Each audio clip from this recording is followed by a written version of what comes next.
Children, how are you all? Hope everything is going smoothly from your side and your participation is insightful and appreciable. It deserves the best position. This is Sridhar, Senior NEET Botany faculty, and we have been discussing the different classifications proposed by scientists in the chapter Biological Classification, and we have been following the Whittaker's Five Kingdom classification since 1969. And Whittaker organized the organisms with respect to characters in order to make us clearly understand. And during the evolution, the very first kingdom we need to discuss in front of us is today's Monera. Children, which organisms were included in Monera by Whittaker? The sole organisms of kingdom Monera are bacteria. And Monera is the kingdom number one, is the kingdom with nuclear membrane present nucleus? No. It is naked nucleoid. And the chromosome is false chromosome. Certainly, along with the absence of nucleus, even the cell organelles which are bounded by membranes also absent. So, evolutionarily, the first creatures are kingdom moneral bacteria do not have the cell organelles and as well as nuclear membrane. So, that is prokaryotic kingdom.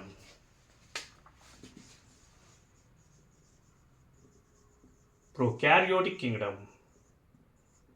Isn't it? Now, where do you find the bacteria? See children, bacteria present everywhere. You may take the soil or you may take some water sample. Definitely you will certainly find the bacteria in it. Bacteria are found in extreme hot climates, snow, deserts, water, air, inside the host as parasite, with the soil, roots, nodules, it is rhizobium and present everywhere. That's why we can give a better name as they survive everywhere is cosmopolitan, omnipresent. And children, on what basis they are surviving in such extreme harsh conditions? Yes, bacteria have great adaptability, their unique metabolic diversity, and there is dormantness in the cells to survive in extreme conditions. Let us go on. There are different shapes of bacteria mentioned in the book. Once book is opened, you can find the pictures. Round coccus, rod bacillus, spiral spirillum, and comma shaped vibrio. Isn't it children? So, they are diverse in their shapes but common in their cell structure. Children, the cell is bacteria is just cellular organization but excellent in their metabolism. So, simple in structure but complex in behavior. Isn't it? Simple in structure but complex in behavior.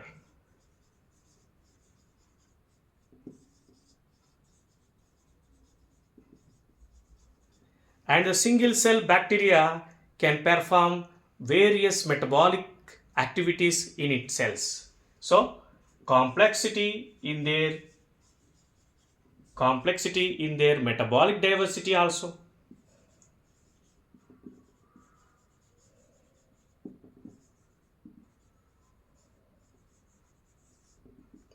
Right children?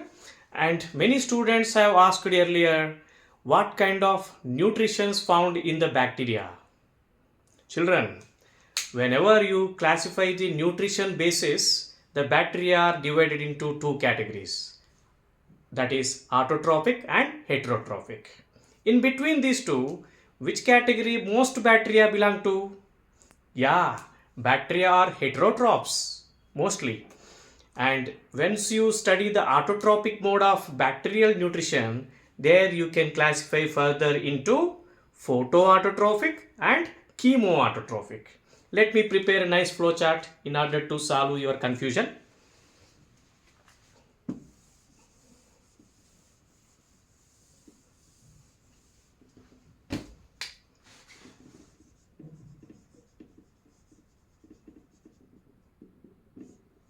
Autotrophic are further divided into photoautotrophic and chemoautotrophic. Photoautotropic and chemoautotropic. Children, what do photoautotropics do? Yes, they trap the sunlight like plants and synthesize own food. And what about chemoautotropic? Do they depend on sunlight? Never. But we can come across the chemoautotropic in the page 2 first para, and the same word is at the last para's last 5-6 lines. You can see now. Chemoautotrophs do not trap sunlight, but they can fulfill their requirement like ATP by oxidizing the chemicals present in the soil, such as nitrates, nitrites, and ammonia. So, chemoautotropic organisms oxidize. What is meant by oxidation? Addition of oxygen. So, oxidize these nitrates, nitrites, ammonia, and various nitrogen related inorganic compounds in the soil, and then release ATP and fulfill their requirement. Though they do not depend on sunlight, they can prepare their own ATP. And meanwhile, when they prepare their own ATP in order to fulfill their requirement, they help in agriculture. So they add the nitrogen, phosphorus, sulfur, and iron into soil. So they are automatically helping to the soil to enrich the fertility of the soil. Now come to what kind of classifications we can make into subdivisions. Let us make now kingdom Monera is divided into 2 divisions now. What is the division 1? Archaebacteria is the first division, children. Okay. Second division is eubacteria.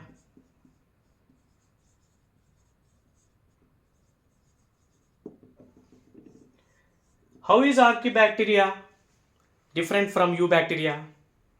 Certainly they are different because they can survive in extreme hydrophilic, thermophilic, acidophilic, so that means extremophilic environments.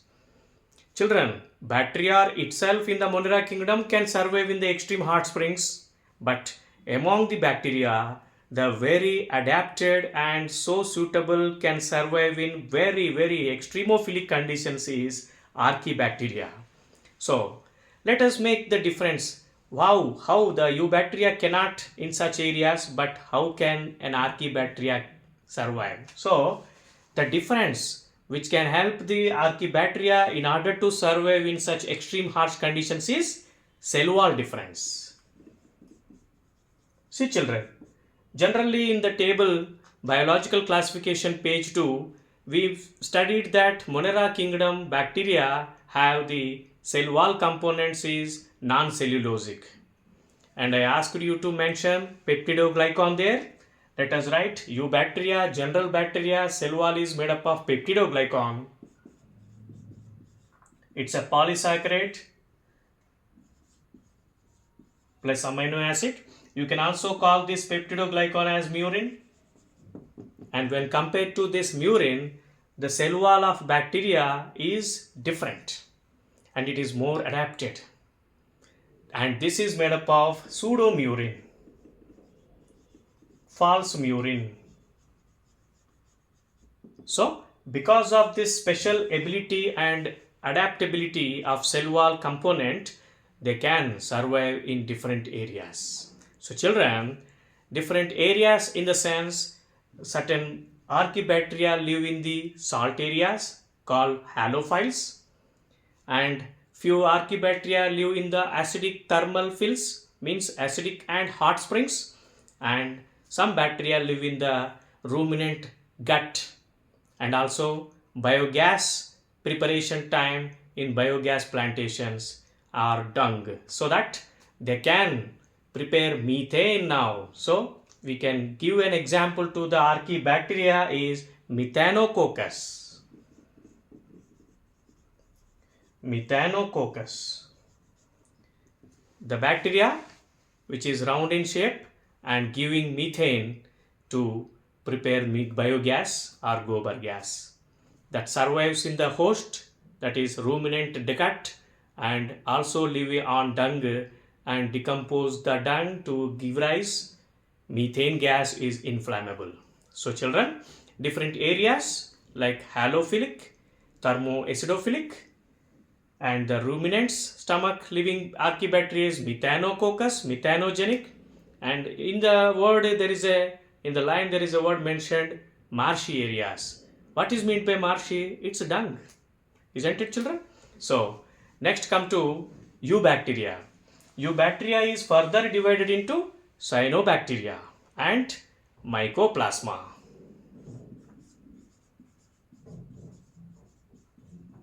Cyanobacteria.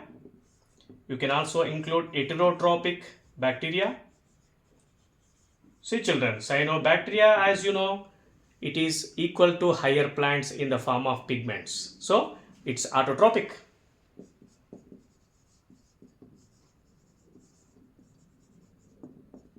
And most of the bacteria in the kingdom Monera are heterotrophs. And come to last, mycoplasma. Isn't it children? Now let us see cyanobacteria. See children, cyanobacteria are present in moist soil as well as in water, and they are in different forms: unicellular, colonial, and filamentous. Which among these three have gelatinous sheath surrounded? This is a confusion in many students. Is it in colonial or is it in nostoc like filamentous trichomes? Let us discuss in clarity now. First, you see the picture in your book.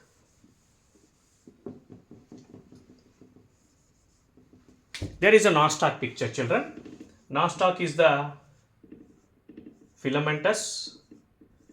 Whenever we discuss the word filament, here the bacteria are arranged in a chain, in a series of chain. It is not a multicellular because Monera is a kingdom one with only the bacteria which is unicellular prokaryotic, isn't it? So number of bacteria are arranged in the chain called filament. And here among these cells, among the bacteria, certain bacteria are modified to heterocyst even. And you see the labeling in your book, mucilaginous sheath, isn't it children? Is mucilaginous sheath and gelatinous sheath same? No. Of course, they are equal in some contexts, but there is a minute difference we are going to discuss now. See children, I will draw one more diagram for you. This is the cyanobacteria named nostoc. It is filamentous. We can call a filamentous bacteria also trichome.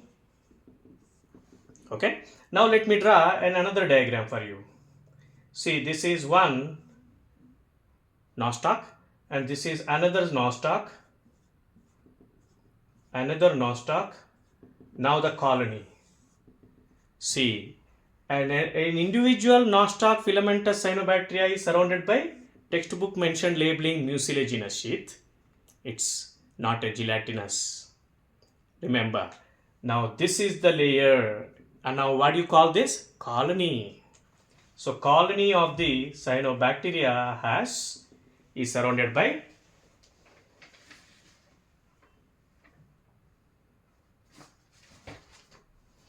you can open now. You can see this gelatinous sheath word in the beginning, in the middle of the para. So children, it's gelatinous sheath now.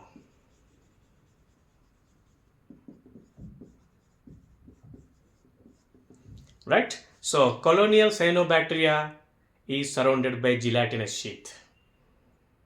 Hope it is very clear to you. And this cyanobacteria, wherever they live in the water, they cause a poisonous or toxic environment, and due to their overpopulation called algal bloom. Some people confuse that algal bloom is due to algae population. No, never. So algal bloom is caused by the more population rate of cyanobacteria in water. And is it good? No, it is pollution. Now, what about heterocyst? Heterocysts are certain converted bacteria among these filamentous series of cells of bacteria, and the heterocyst, as you know, help to fix the atmospheric nitrogen. Okay, children? So, how is this cyanobacteria equal to higher plants? Children, cyanobacteria are, as we discussed, photoautotrophic. That means there are certain pigments present in the part of the bacteria, but remember they never have the cell organelles. So what is the structure in the bacteria cell? In order to photosynthesis, they store the pigments. The pigmented region in the bacteria cell is chromatophores. You can say, of course, there is no chloroplast, but chromatophores are the cell membranes inside moved extensions into the cell towards cytoplasm. They have the pigments, so you can say they are structurally different but functionally same. What do you give the name? Analogous. So let me write the word chromatophores.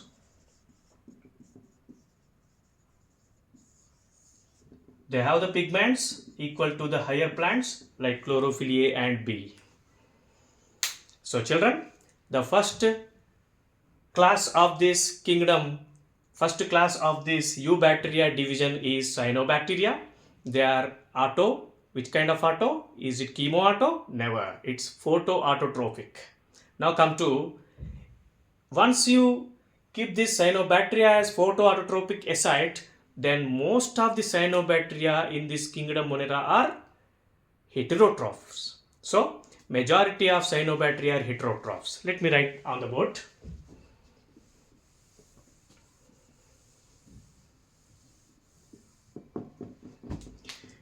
So what kind of heterotrophic mode of nutrition?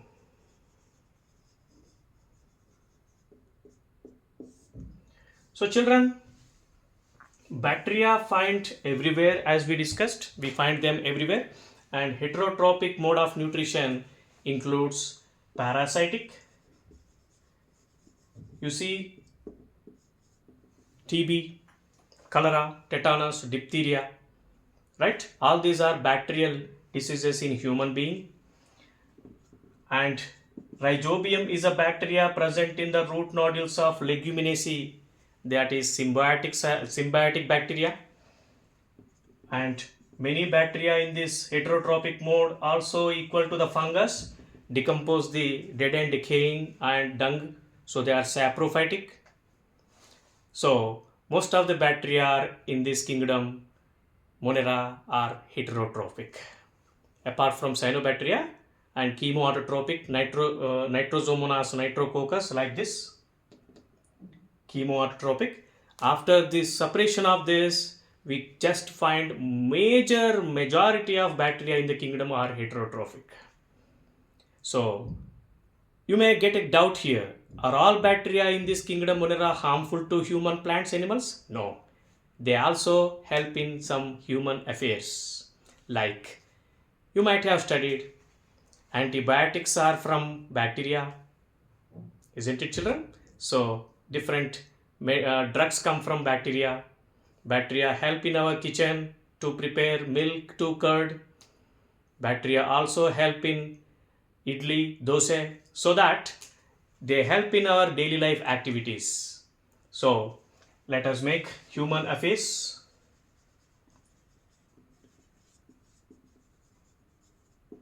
So they do not cause, they are useful in human in their daily life activities.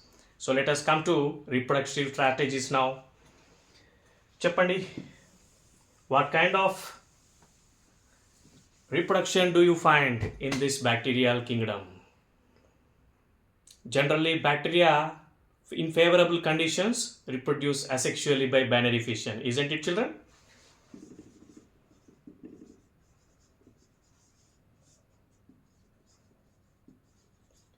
So it's easy and give rise to many population. And how many minutes a bacteria takes to produce two offspring bacteria?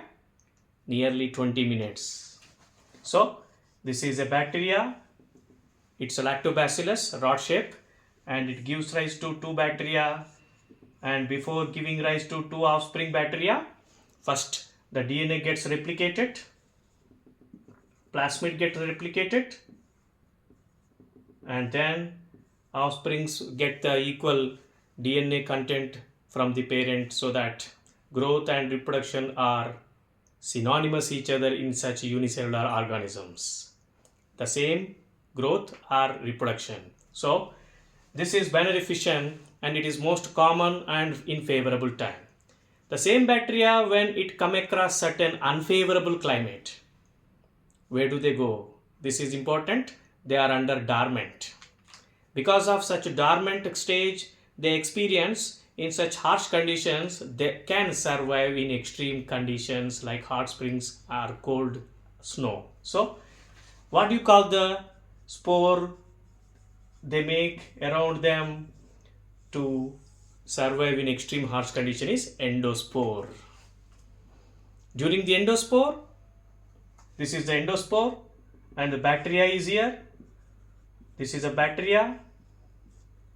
So do you expect any reproduction inside this endospore? No, children, no. Endospore is during unfavorable time and their metabolic activity is so dormant, reduced. So how do they reproduce?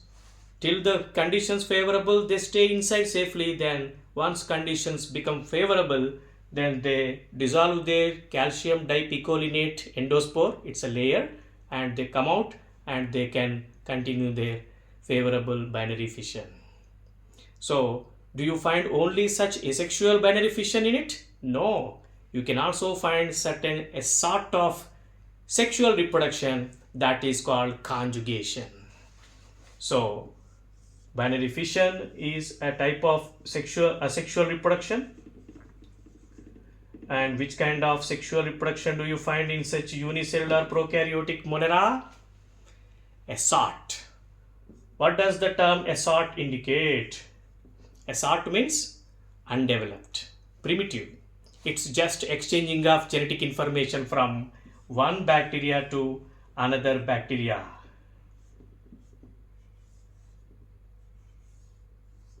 So this is the plasmid.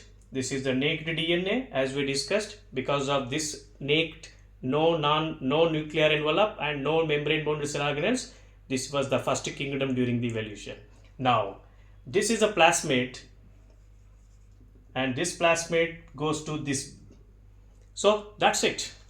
This is called a first primitive sexual reproduction, named by scientists as conjugation. The scientist who explained this conjugation was Lederberg and Totem. So children, the nucleus is not there first of all, and plasmid goes from one bacteria to another bacteria. This is a sort of sexual reproduction, but there is no zygote, children. There is no new offspring at least, but it is just a kind of transferring of genetic information.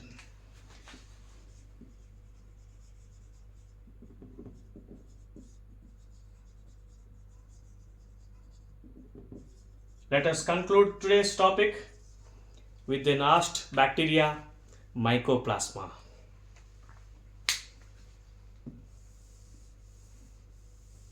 Children, all bacteria are bounded by cell walls, that is made of murin or peptidoglycan. Exceptionally, the archaebacteria bounded by pseudomurin. That is why it is extremophilic. And what about Mycoplasma? Mycoplasma are cell wall less bacteria, no cell wall.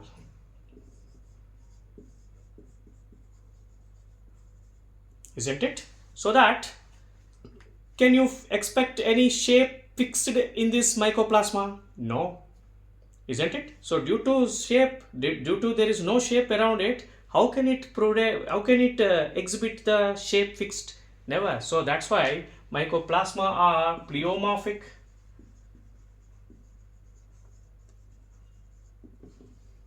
right? So mycoplasma cause different diseases in the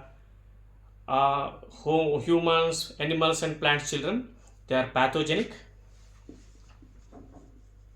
and in some books mentioned as mycoplasma are resistant to human antibiotics too.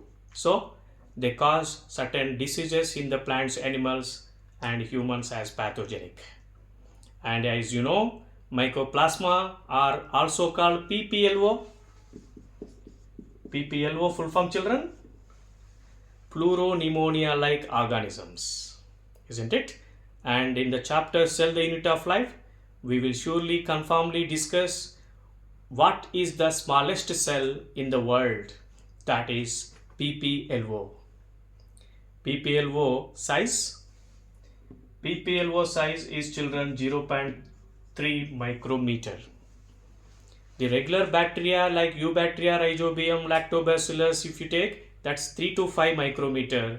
But among all bacteria and in the world organisms, the unicellular smallest microorganism or smallest cell in the world is mycoplasma, and there are different sized mycoplasma, but among the different size, the PPLO is considered as the smallest living cell in the world, children.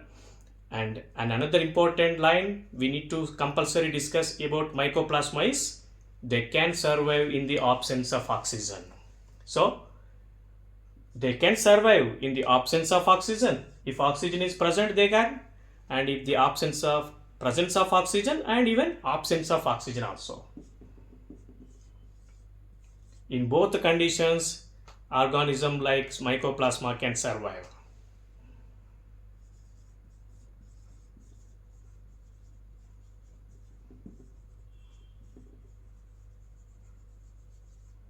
Okay, children.